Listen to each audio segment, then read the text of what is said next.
आइए हम लोग क्लास नाइन्थ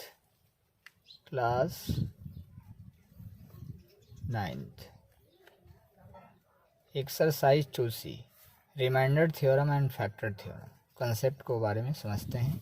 इसी तरह अगर कंसेप्ट आप समझ जाते हैं तो एक्सरसाइज 2C कंप्लीट हो जाता है। इसके पहले मैंने डिवीजन का रूल पढ़ाता है, डिवीजन एल्गोरिथम पढ़ाया था, डिवाइड करने के लिए सिखाया था। तो उसमें हम लोग डिवाइड करके रिमाइंडर और कोशिएंट फाइंड करते हैं। यहाँ विदाउट एक्चुअल डिवीजन मेथड से हम लोग रिमाइंडर फाइंड करेंगे, जिसका कंसेप्ट है रिमाइंडर थ्योरम। यानी रिमाइंडर थ्योरम एक ऐसा थ्योरम है कि हम डिवाइड ना करके उसको विदाउट डिवाइड करके हम लोग रिमाइंडर फाइंड करते हैं, ओनली फॉर रिमाइंडर, कोशिएंट नहीं। तो हम लोग डिवाइड करके भी रिमाइंडर फाइंड कर सकते हैं, जैसा कि प्रीवियस क्लास में मैंने पढ़ाया था। अब है यहाँ पे कि विदाउट डिवाइड करके, मैंने बिना डिवाइड करके हम रिमाइंडर कैसे फाइंड करते हैं, उसी का नाम है remainder theorem and find the remainder. चलिए, ये px है और ये क्या है, gx है। ये डिविडेंड होता है, पता है आपको, पिछले क्लास में पढ़ाया था। और gx क्या होता है, डिवाइजर होता है। तो रिमाइंडर थ्योरम से हम कैसे रिमाइंडर फाइंड करेंगे, ध्यान दीजिएगा। जिससे आप डिवाइड करते हो, इट मीन्स डिवाइजर, उसका पहले करस्पॉन्डिंग इक्वेशन करते हैं। CORRESPONDING corresponding equation of gx, यानी जिसका करस्पॉन्डिंग इक्वेशन करें उसको 0 को इक्वल कर देते हैं। चलिए, यानी 2x माइनस 3 इक्वल टू क्या हो गया, 0। 2x इक्वल टू क्या हो गया, 3। x का वैल्यू यहाँ से फाइंड करेंगे। x इक्वल टू क्या होगा, इनटू है, तो इधर आगे क्या हो जाएगा, डिवीजन में हो जाएगा। अब यह वैल्यू क्या करेंगे, px में क्या करेंगे, पुट करेंगे। तो लिखने का टेक्निक क्या है, px क्या है आपका 2x³ minus 9x² plus x plus 15, और ये पोलिनोमियल हो गया। और gx से हम लोग जो x निकाले हैं क्या हो गया, 3/2। अब इस पोलिनोमियल में x की जाए, इसको लिखने का तरीका दो है, px इक्वल टू 3/2, या डायरेक्टली लिखते हैं p 3/2। इसका अर्थ है कि इस px में x की जगह क्या डालना है, पुट करना है 3/2। इसी को हम अदर तरीके से ऐसे भी लिखते हैं p 3/2। इट मीन्स x जहाँ जहाँ है वहाँ क्या पुट करेंगे, 3/2 पुट करेंगे, इसको सॉल्यूशन कर देंगे, तो यही हमारा क्या निकल जाएगा, रिमाइंडर। आप डिवाइड करके भी पता करो कि रिमाइंडर वही होता है कि नहीं, यही यूजिंग रिमाइंडर थ्योरम हो। आइए सॉल्यूशन करते हैं। 2 इंटू एक्स की जगह क्या लिखेंगे, 3/2 का होल क्यूब, माइनस 9 इंटू 3/2 का होल स्क्वायर, प्लस एक्स की जगह क्या रखेंगे, 3/2 प्लस 15। चलिए सॉल्यूशन करते हैं। 3 का क्यू करेंगे, 3 3 जा 9, 9 3 जा 27। 2 का क्यू करेंगे, 2 2 जा 4, 4 2 जा 8, 2 4 जा 8 कैंसिल हो गया, माइनस 9 इंटू 3 का स्क्वायर 9, 2 का स्क्वायर 4, प्लस 3/2 प्लस क्या हो गया 15, 27 अपन क्या हो गया 4, 9 9 जा 81/4 प्लस 3/2 प्लस क्या हो गया 15। क्लियर है, यहाँ पर सॉल्यूशन कर रहे हैं। आइए हम लोग अब इसका एलसीएम लेते हैं।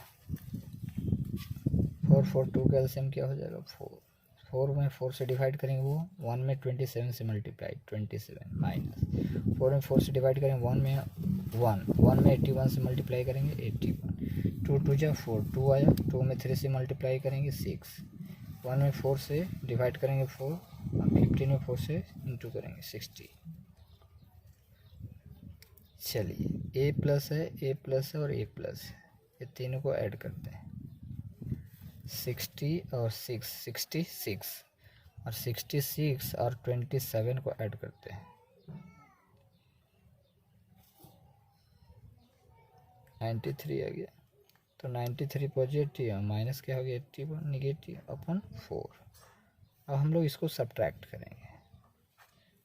3 में से 1 गया 2, 9 में से 8 गया, क्या आ गया 12/4, 4 3 जा 12, रिमाइंडर क्या हो गया तो ये रिमाइंडर थ्योरम से रिमाइंडर फाइंड करते हैं ओनली 4, और यही टेक्निक है। इस एक्सरसाइज 2 से बहुत सारा क्वेश्चन इसको सॉल्यूशन करिए। अब देखिए यहाँ पे फैक्टर थ्योरम भी बता रहे हैं। रिमाइंडर और फैक्टर थ्योरम बिल्कुल अप्रॉक्स सेम है, सॉल्यूशन मतलब सॉल्यूशन सेम होता है, लेकिन यहाँ एक चीज़ समझना है आपको।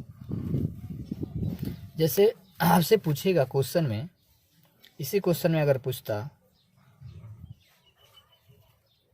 gx is the factor of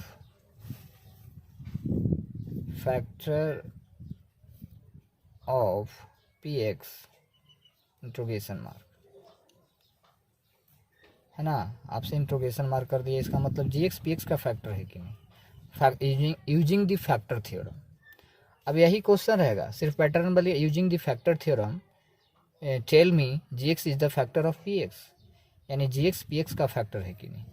तो आप बिल्कुल इसी तरह से सॉल्यूशन करेंगे, रिमाइंडर थ्योरम का यूज करके एकदम रिमाइंडर फाइंड कर देना है। अगर रिमाइंडर 0 आता तो gx px का फैक्टर होता, लेकिन यहाँ रिमाइंडर 0 नहीं आया है, इसका मतलब gx px का फैक्टर नहीं है।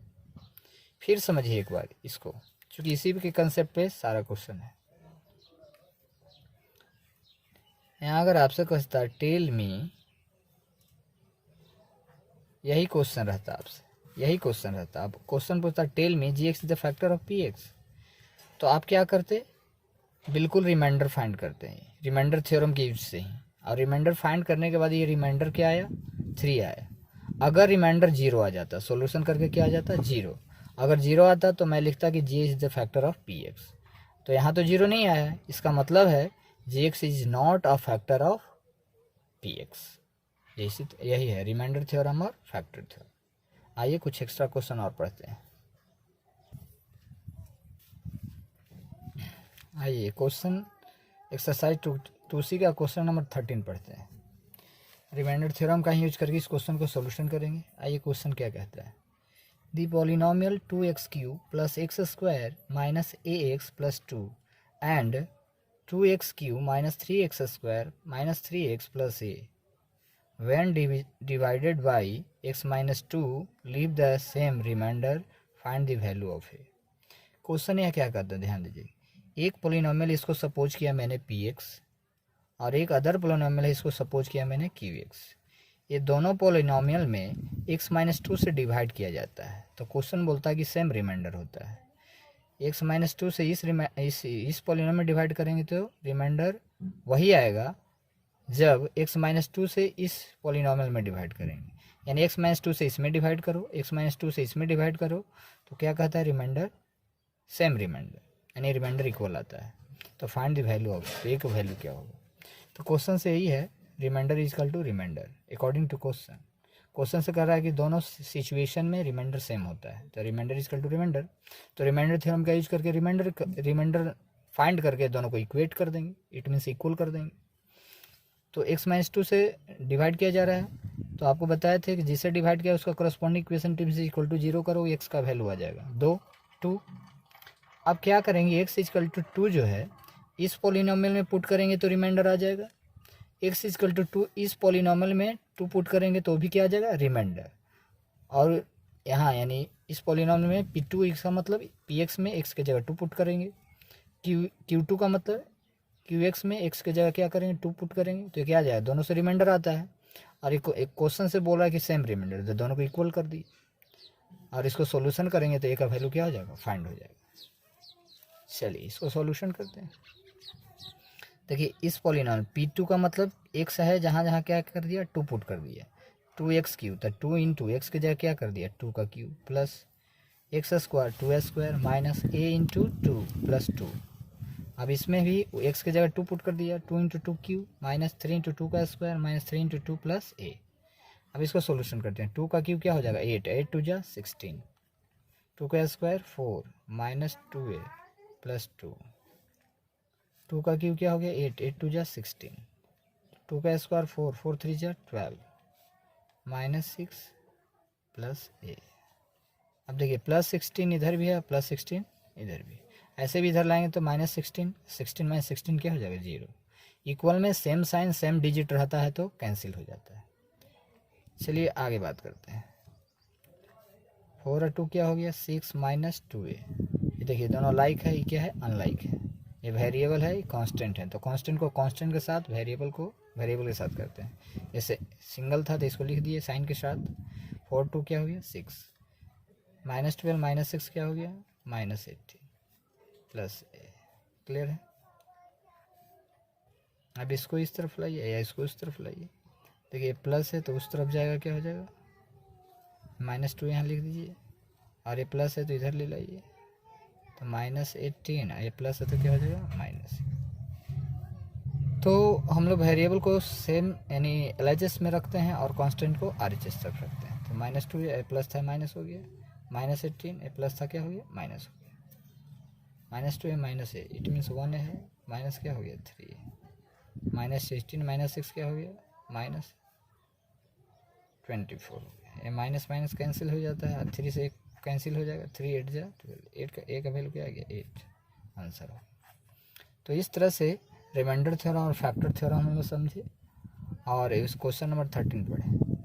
उसके बाद हम लोग नेक्स्ट क्लास में इससे भी क्वेश्चन कुछ पढ़ेंगे और आपको बताएंगे। आपको एक्सरसाइज को बनाइए और अपने तरफ से जो भी कॉम्प्लिकेटेड क्वेश्चन होगा उसको हम सॉल्यूशन करेंगे नेक्स्ट क्लास में। और उसके बाद हम लोग एक्सरसाइज 2D पे जाएंगे।